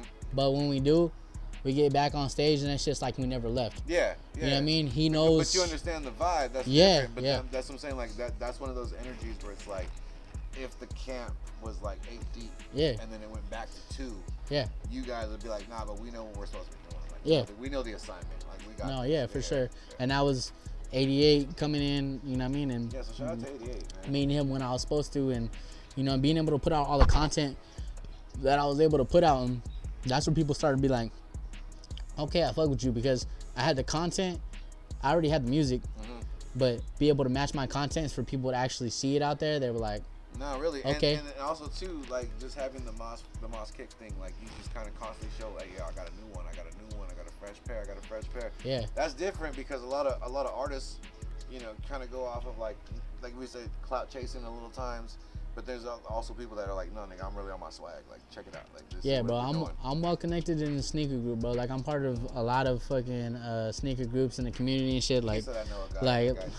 like, if you need any sneaker or nothing, I can get you, man. That's. I'm gonna need a fresh pair. I got these New Balances on right now. But yeah. Yeah, Wow, yeah. Damn. Okay, so I can get you. I ain't saying I can get you them for hella cheap. You know what I mean? There's a difference.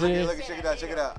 I found a pair of De Las. They were the high top De Las. I copped them a year or 2 ago, and then I had them, and I was like, I'm gonna rock these bitches up. Like a reason. There's a reason. Yeah. Didn't happen. Fast forward, it's fucking BKR's birthday, and we just did the podcast, and I was like, bro, I got you something special for your birthday. Boom, pull up, give him the shoes. What the fuck? Tell her about it, and she's like, yo, found Vicks on the sidebar, like, yo, why don't you give me those shoes? I'm like, well, first off, they're male size 11.5.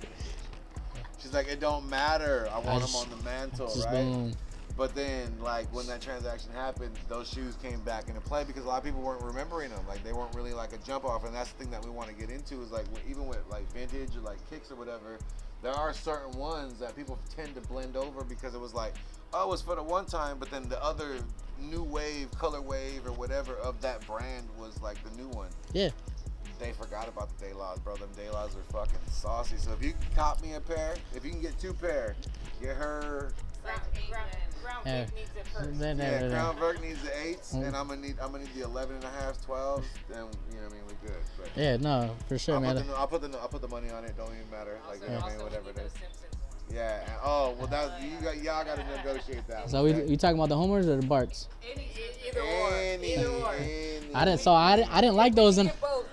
I didn't like those, and I sold 2 pairs of those. So I had 2 pairs of those Bart Simpsons. Yeah. Yeah, and I The sold them. lows. Yeah, I just wasn't a big fan of them. Like, I don't know, like, I only rock shit that I'm gonna actually rock. Like, I don't really hate on shit besides Crocs. I mean, I fucking hate Crocs, like, with a passion, bro. Hey, bro. Hold Bro, on. no, I can't do it. I cannot. No. They're ugly. I got 2 pair. That's just disgusting, Damn, man. That's it. bitches is house shoes, bro. Okay. So you're saying I you respect hate house shoes? No. Because house shoes You, and Crocs is the same thing. Because They should be, bro. A pair of fucking corduroy house shoes with the back folded down, so you can slide right into them bitches. Yeah. Is the exact as Crocs, bro. I wear Yeezy slides, bro, because those motherfuckers feel like memory foam. But I I wear get them it. inside the house. The feel. Yeah. I get it. But I'm on a Fresno state of mind shit where I cannot go out somewhere with slides I'll be outside because I feel like I'm gonna get jumped. I'll be outside like Dr. fucking Drake Ramore with my motherfucking. Yeah, I can't. Yeah, I mean, shout out to friends, shout out to Joey, Yeah. Shout out to Asia for that first was in my shit. No, on the real, bro. I'll Like, put 'em on, bro. I can't go nowhere with slides, It's all good. It's Crocs, all love. whatever. It's all love. I can't wear a Crocs period. Across the board, whatever your swag is, we fuck with it. You know what I mean? That's where we're at. Hey, Yeah. but we're gonna take a break real quick. We're gonna come right back, give one more little pause to all the shout outs that we got going on next, whatever you got going on next. And we'll give you guys some highlights. You know, 2024 has been amazing so far this year, and we got a lot of things to give you guys some updates on, so check that out. We'll be right back. It's the World Famous Do Word Podcast. Your man Scientifixxx, my man MArso, so we still outside. Yeah. You know what it is. Hey, it's me, Skullface Ernie. And I just wanted to remind you guys to Protect your vibes! if anyone tries to with your vibes, tell them No! Drink Captain Save a Hop Hazy IPA today. Yeah, man. Again, thank you, man. It's been a great convo. Like, No, I'm yeah, I glad we got appreciate to you, touch bro. on all these things. Like, Yeah, me too, for sure, man. that's what the conversation is really like. That's what we really strive the podcast to be. Is that, like, you know what I mean? We get it. There's 5 questions, but I mean, in that, I'm gonna ask you. We're gonna personalize. I only met you a couple of times to do small conversations, but to have these conversations about life, Yeah. you're getting to know me too. So you're like, oh, okay, this nigga cool. He's not just in my house just fucking asking me questions for no goddamn reason. We got a lot more in common than, you know what I mean? Right. Anybody would have thought, I think. Exactly, and then you start to realize, like, oh, so the similarities of work ethic is there. The reason why we match, like you said, there's timing for everything. Yeah. You realize, like, oh, why am I here in front of this person at this moment? Like, and then you go, oh, we do the same shit. Like, Yeah. I went to culinary school. I've been producing since I was like fucking 13. Started doing video media. I started doing. Besides comedy, I've done comedy writing, like for people, like sketches and shit like that. Like I've done that. But like I did slam poetry, like spoken word poetry. I've done all the same shit you've done. That's why I did Everything my sketch in the beginning of that Nickel 9 shit. Like, you know what I mean? Like that whole comedy shit. Like, I'm like, and I was telling him, I'm like, I think I'm gonna do another one for the next video that I'm gonna drop, because the shit, people really were receptive to that shit, man. It also becomes that part where, like, in albums, remember when motherfuckers had skits? Oh yeah, no, I grew Really- the it whole really- the it Ludacris really- fucking Outcast, like the 'cause whole. You watch that shit, you listen to that shit, so it was a thing. You know what I mean? So when motherfuckers stop doing that, you're like, That's damn, where'd that shit true go? artistry to me, you know what I mean? Because motherfuckers were able to. They can a lot of rappers are funny as fuck, bro, and they write their own shit, and But motherfuckers take themselves so serious, bro. Yeah, That's the no. thing. They're like, hey, bro. nah, and I'm like, bro, That's like the whole fucking Cat Williams shit that's going on right now. publicity, man, publicity. Yeah. No, he's saying, why aren't y'all motherfuckers really being who the fuck y'all motherfuckers really be? Like, why y'all playing and shit? Like, I'm gonna Well, be. he's also- tired of he's it. also calling them out on stealing jokes. but I'm saying I'm tired of it. Like, watch y'all motherfuckers be who y'all really be. Like, stop playing with a nigga. Like, people rap about shit that they don't actually do instead of rapping about shit that they actually do. You know what I mean? Or it's like, There's a line that I That's have like in a going- previous song where I say, you don't even live the life you say you live. Like, not only just your own personal life, but the one on your raps. Like, you don't even live this life or that one. Yeah. So what the fuck? That's like How would I who believe? are you? Don't be scared to be a little dicky. Yeah, right. If The nigga that- say I got holes in my penis, so I'm gonna rap about it. If that's who you are, bro, that's who you are. You know what I mean? Like, Damn, that's you just. got holes in your penis. You got Yeah. With that being said, what's up, everybody, and welcome back to the world famous Do Word podcast. I'm your host, Scientifixxx, back with my man Marso. What's Man, we've up? been having a great conversation about life, about children, about music, about establishing brands, about everything. If you guys have been paying attention, it's great. If you guys are just catching on right now, that's so weird that you get the back end of the podcast. But anyway, some people just scan through, you know what I mean? I don't know. I can't tell people what to do. But what I can tell you to do is subscribe, like, push that button. Do that. Follow everybody on the pod. All the links to his descriptions, all of his pages will be in the description. All Birdstash Media, Full Circle, Rawsunn, everybody we got working with the podcast. And we might even have Drunk in the Trunk. We always do. She in the building, you know what I mean? Yeah. But, you know what I mean? Check it out. Click on the link. Follow everybody that's doing whatever. And also on that, if we want to give them a real quick one time, because when you do it, I'll pop it up right here in front of you. Let them know what your @ is, where to find you on Instagram or facial medias. Yeah, Instagram at MArso_MC and at Cream Chef 559. You can follow me, Chef and Pages, music, They'll you be know, right the whole here. thing. Yep, right there. Check that out. So yeah, 2020 hitting. You know what I mean? It's just locking down. You open it up, 2022, 2021, you get back into the push with the pretty girls and ugly niggas. And then so now 22's popping. It's starting to feel like everything's back open, right? I know you dropped music then, and nothing was visual because I checked. We were talking about I did some research on my guest. Yeah. Seeing you hadn't dropped the actual visual for about 5-6 years.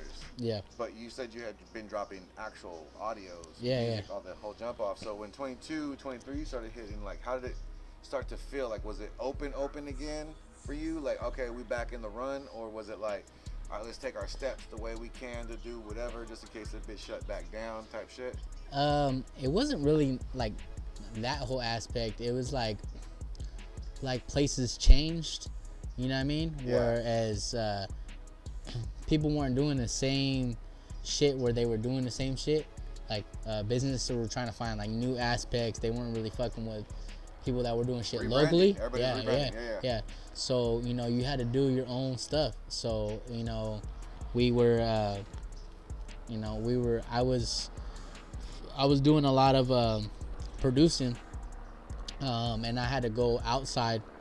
So that's when I did Thought Fest. Shout out to 60 East. I was doing it out there in Ontario. Opening Canada.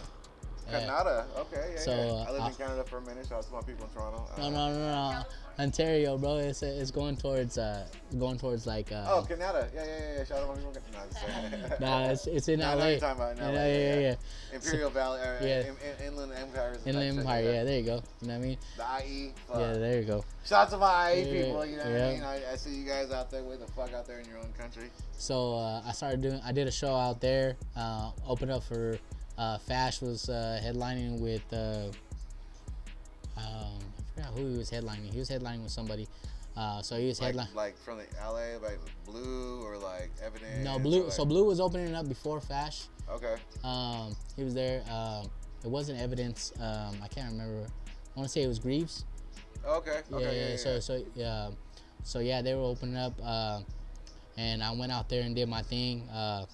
It's cool because they had a little bit of technical difficulties where they weren't working the sound. So as an MC, I'm like sitting there with the crowd. I'm like, okay, it's my opportunity. Yeah. So I freestyled that motherfucker. You know what I mean? Freestyle, got the crowd keep going and Yeah, everything. because you got to drop the mic at that point and just be like, all right, this is what we're doing. All right, check it out. Everybody, can you hear me? All right, yeah. So I went out there, did my thing, and 60 was like, yo, I appreciate you, you know what I mean? Like being able to fucking do that with the technical difficulties, keeping everybody, you know what I mean? Yeah, the move. Yeah, you're rocking So- as so- a true MC should. Yeah, thank you. And that's what I got a lot of props for, you know what I mean? Yeah. People like, hey, yo, you did your thing. And I'm like, thank you, you know what I mean? Like, respect. So, like, as an MC, bro, you should always be able to freestyle just in case any of that shit happens. You forget your lyrics, like, whatever the fuck it is. Understand the assignment, like the mood of the room, like boom, Yep. audio goes out. All right, guess what? Drop the mic. Hey, bro, can y'all hear me? Hey, what's up? Blah, blah, blah, blah, blah. Yep. Or fucking lights go out and you're like, it don't even matter, boom. Or you Yeah. forget your lyrics, like you just said, and then you're like, all right, fuck it. I got freestyles on my helmet all day. I've been doing Off this. top, yep. Because a lot of people don't. I mean, we've been talking about this a lot with artists too. Like, you know what I mean? We watched the SoundCloud era. We watched the younger artists come out. And yeah, you blow up on your fucking computer. You blow up on your singles. You blow up on all this shit. But we grew up in the era. I'm dope in real and life. and you guys, exactly. You guys know that artists that you watch, they perform. That's how they develop their skill. That's how they develop their album. They drop an album, they just go on tour. This is different. This time frame is different where you can drop an album and go platinum before you even touch a stage. Yeah. And they don't even know how to interact with Artist a crowd. development. But then you got you got 15,000, 30,000 right in front of you, and it's like the first time. But this is just for you. You ain't the opener. You know what I mean? Like this is just for you. Yeah.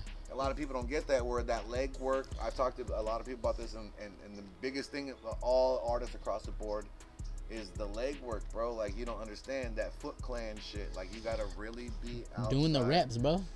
Because you wasn't with me shooting in the gym is a real statement. Really Because big. you don't get better unless you hit repetition after repetition. Drop songs, record songs. This shit don't even get released. Yeah. Just drop them, just get recording because you're getting better at your shit. And the same thing with cooking. You don't get better by just going, okay, I know how to cook this, and then you cook it one time, and then you wait for the next time to cook the shit. Mm-hmm. Nah, you cook that bitch up every single fucking time, and you know exactly how to do this shit. Yeah. It's all repetition. It's all muscle memory. And with you guys outside, what we try to tell you guys is that when you bring in a business, when you bring in a brand, when you bring in everything that you're coming on, and you've seen all these seasons, so now we're in season 3. I would feel like it would be a consensus, like everybody would get it now. You know what I mean? You guys are on board. Repetition. Stay on your job. The podcast is called Do Work. I mean, it's the world famous, but it's Do Work. Like people who do work, you get up every day, you believe in what you believe in. Every damn your day. drive, your passion, whatever it is, and you go, how do I get better? How do I do and utilize, like you said, it's hard for people to take in information and then actually apply it. Sometimes they just go, oh, that's what I need to do? Okay, cool. And they don't realize, like, you got to analyze how does it work for you. Yep. Like this, I gave you information. Hey, dude, shoot it this way, do it that way, record it that way, blah, blah, blah, cook it this way, whatever. But you got to do it your way. Like, this is just the way. This is just a blueprint for you to kind of get an idea. Yeah. It's dope that you're coming in with so much background information, because a lot of people don't come in with knowledge of what their field is. You know what I mean? Like, coming in hot is kind of a thing. Yeah. Motherfuckers just, I know what I'm doing. Like, yeah, I mean, we outside. Like, I can long rap, bitch. I can rap. Yeah. Like, I could do. How long can you last in the game, though? But also, knowing that you have different calibers in the chamber. You know what I mean? You can shoot it with a nigga with a first bullet, second bullet, third bullet, and each one of them is different. But they're all calculated, and you know exactly how to aim each bullet to each demographic. That makes a lot more impact, because a lot of people, and you guys should understand that when you guys are working for something, what you're doing, you know, a lot of times when you're trying to brand something or you're trying to do something, you feel like you got to pocket yourself. We mentioned this earlier about pigeonholing or being in a box, you know, type shit. And what you got to realize is that your potential is really where you stand and how far you see your actual goal being. You being able to touch so many different brackets, your father being able to touch, you know, multiple jobs, and then your kids now seeing that, you know, this is the lineage that we live in. Same thing with my daughter is seeing, you know, my dad goes out and does things, he pushes dreams, he pushes ideas. My daughters are in gymnastics. You know, my oldest daughter's in medical school, she's about to be a doctor. You know what I mean? Shout out to Jada. And so, you know, you see those things and you see those developments and you see that passion, that drive, and you start to recognize that really that the entire thing is nurturing and understanding that person's passion. Yeah. You've had many a conversation with, I'm sure, with people that were just like, I get it, but like, you know what you should do? And you're like, but you didn't hear me. You didn't hear me at all, because you're just trying to give me what I should do to fix what I've fucking just said. Yeah. But being able to do the comedy, doing all those things is great, because now, new project out. Yeah. Purple album, I'm gonna drop that soon, man. It's coming out, but we dropped a bunch of singles, man, and if you guys haven't checked the Nickel 9 remix, I mean, just the Nickel 9 song by itself before the remix was already hot. It was like dope. The visuals on it were dope. I was like, okay, my man doing a thing, and then it was like, boom, remix, Fash, Seer, like a bunch of people. I'm like, oh, okay. Yeah. I see you working in a way that makes it very understandable to other artists. That it's like, you know what I mean, that behind the scenes, that maneuvering, it works, because you don't gotta be, like I said, sometimes there's someone that casts a shadow. There's artists that are working underneath that. Yeah. When that light gets moved, and they're like, okay, who's next? There's no question. People step up to the bar because we've been doing type shit. Yeah. You have, and then your remixes, this project. Like, I think that the fever of this project is already building up because of everything you've been doing. Like we said, shout out to Full Circle for housing us with these beers fueled by Full Circle today. Cheers. Protect your vibes. You got tomorrow with the Monday Mixer. Yeah. You're doing that every Monday now. Well, not just cooking, but just being there and just, you know, I'm there a lot, you know what I mean? So if I'm not cooking, then I'm helping shooting the visuals for Johnny over there. I don't know if you've seen all the reels and shit that I'm shooting, putting together. You? Okay. That's shout me. Yeah. out Johnny Q. Shout out to my member here. Yeah. You know what I mean? So like I said, I'm a hustler in all aspects, man. So he asked me to do that, and I was like, of course, man. You know, I do things, so when I see people doing shit for the culture, I'm gonna do that shit right back, and I'm gonna give it to you, because I appreciate that shit, because that's where I come from. You know what I mean? And I've done that shit for other people, and so I know exactly what it feels. You know what I mean? So, you know what I mean? Like, that's the whole. So shout out to Johnny Q, man. The whole Monday Mixer. Love Captive. Monday Mixer. You know what I mean? Shout out to Sound Guy Chris. Shout out to Callie. Yep. Shout out to everybody that's out there. Before we get up out of here, where can everybody find you? What's coming up next? And, yeah. What's the next jump off MArso in 2024? So 2024, man. I got a song with Groovy Slim. Shout out to PCHT. Dropping Mathematician. Probably one of the hottest joints that I got coming off my album. What everybody's saying that has heard it. So yeah, that's coming off. So I got the Purple album. I'm hoping to drop that in April. Definitely different from a lot of the stuff that I've done. Shout out to 88, man. The whole production OTB, man, helping me out with all that. Real quick, I got some bars. Can I get a remix? Can I get a feature? Oh yeah, no, bro. I'm not done yet, bro. Okay. Yeah, no. It works. Okay, yeah, so. you know, it's these next couple months, man. I gotta really dial down and get that shit in there. So you know what I mean? I got science on there, man. You know what I mean? Oh, official, bam, exclusive. You know what I mean? We gotta find. Just got on the Purple tape. With Purple album? Purple album, yeah. Purple album, bro. Yeah. Fucking grizzlied out. Yeah, you know Guys, it is. watch that shit. He said April. You'll Yeah. catch some bars from your mans, you know what I mean? Yep, I feel it. Yep, for sure. That'd be nice. I'd love to. Because I also have a project coming out too, so.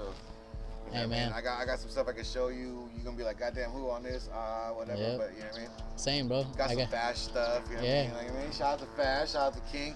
Shout out to Planet Asia. Shout out to Turban. Shout out to all of our legends in the city that really have been doing it and putting down for us. Me and Birdstash Media were talking about it earlier about getting Planet Asia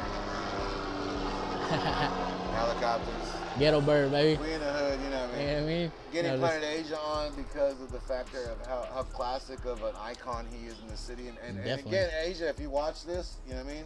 I'm going to reach out to you. But just shout out to PA, man. But just, you know, watching how you've done, bro, culturally from the mushroom to fucking making schoolyard a thing to getting underground privilege and recognition from everybody. Every fucking aspect. And then on top of that, being a Grammy-nominated artist with Bahamadia, and then just casually coming back to Fresno and just like, yo, I'm just gonna. I don't think a lot of people give this man his credit like he should be getting, but you know what I mean. When we get him on, we would love to. There's a time and a place for everything. Today, we're giving MArso his props. MArso's been out here in the city doing his thing. Appreciate you, man. Got a major project coming out. Got a major push that you got going on. Yes, sir. Great team of people that you decided to work with. Yep. That highlight what you're trying to do. Yes, sir. You have a great communication with them, so I love it. Thank you for being a part of the 50th episode. You guys pulled up. Ooh. You know what I mean? Like you guys outside seeing the 50th episode. Yep. And you understand we had everybody that we wanted to be on the decky. Like season 1, I had 13 episodes. I had 3 people there. Season 2, 50 episodes. Had everybody back except for 3 people. Having flybys, apparently. But it was a beautiful thing, and having everybody in the building that were, you know, local artists that were coming up, but also artists that have been present and people that were, you know, showing love. It's great. Where could they find you? Like you said, MArso_ MC MC on Instagram. You know what I mean? Cream Chef 559. What's your? You got a YouTube channel? Yes, I do. Grizzly 88559, baby. You know what I mean? You find me on You there. got TikTok? I do not got a TikTok, man. Damn, you chefing, you don't got TikTok? I know, bro. That would be the. Okay, we're gonna work on that. I'm trying, man. Follow him on everything, all the descriptions. All the details will be in the description. Shout out to Birdstash Media, my partner in the business. You know what it is. Junk in the chunk in the house. Free Palestine. Yeah. Free Palestine. That's on behalf of my Junk in the Trunk peoples. Shout out to MArso in the building. You know what I mean? It has been a great episode. We sat down and chopped it up about life. You know what I mean? My guy, for real. Shout out to Full Circle for fueling this episode. Yes, sir. Shout out to everybody that's been continuously supporting the podcast and watching everything that we do. Follow this man. Get the merch. Listen to the pod. Listen to the fucking music. Download the album. Don't just fucking cop it. Like, download that bitch. Like, buy it on fucking Apple Music. You know, Spotify. Put it on your playlist. If you got SoundCloud, he said he got secret shit that he got on SoundCloud. Go find that shit. Go rock it. It's all on Keep there, them man. in your catalog. Put them in your playlist. MArso in the building. Appreciate $5.50 nickel, you little stupid bitch. You know what it is. Full Circle. Shout out to you guys. Thank you guys for being here. Another great episode. You know what it is. It's the world famous Do Word podcast. Appreciate you all, you guys. Every country, every city, everybody doing their thing. You know what it is. My man got MArso. the purple album about to drop. We about to be a feature on that band. You might want to cop that shit. Hell yeah. It has nothing to do with me, but I mean, you might want to cop it anyway, but I'm going to be on it. Fresno in the fucking building, man. Right? You know what I mean? Stop playing with me, bitch. Yep. Yeah. Hey, what's up, everybody? What we normally do at the end of every episode when we have an artist on is we either have a video or we have a freestyle or we have a song. But my man right here said he's going to do a straight acapella for you guys. So to give you guys a little jump off of what MArso got's coming up. Purple tape about to drop. New shit coming out. New shit. Nickel 9 remix. I got the new shit. He got the new shit. Already. Check this shit out.